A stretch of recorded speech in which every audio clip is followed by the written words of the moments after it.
Hello everyone, this is Bella from doypack. We are packing machine manufacturer over 15 years experience. Today, I'd like to introduce our flat bottom coffee bean packing machine. Okay, let's follow me.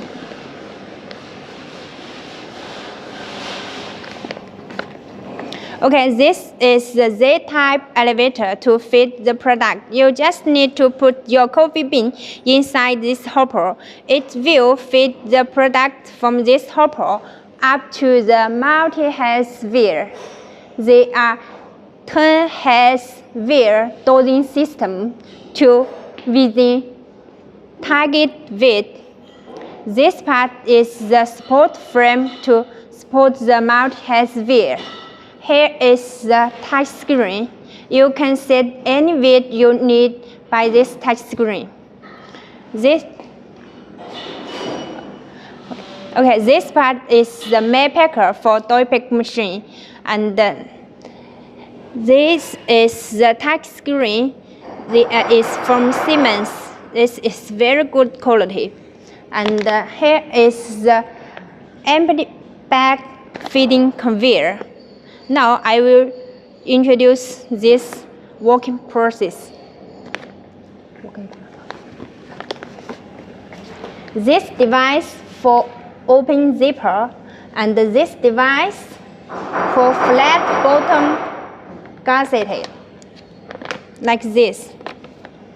Then finished bag was transferred to sealing. They are 2-time sealing to make the bag more neat and beautiful.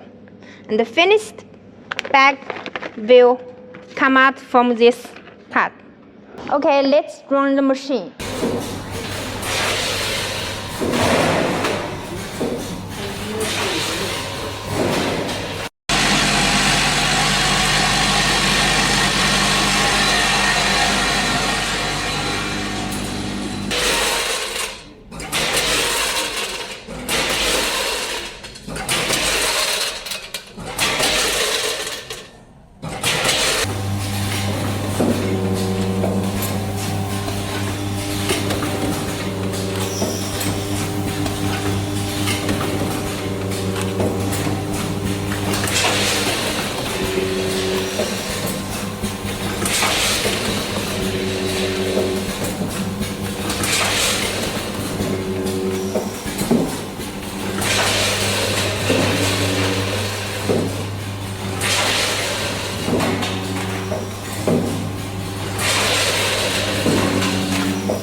Okay, thanks for your voting. If you are interested in our flat bottom coffee bean pack machine, just contact us with below information. Okay, bye bye.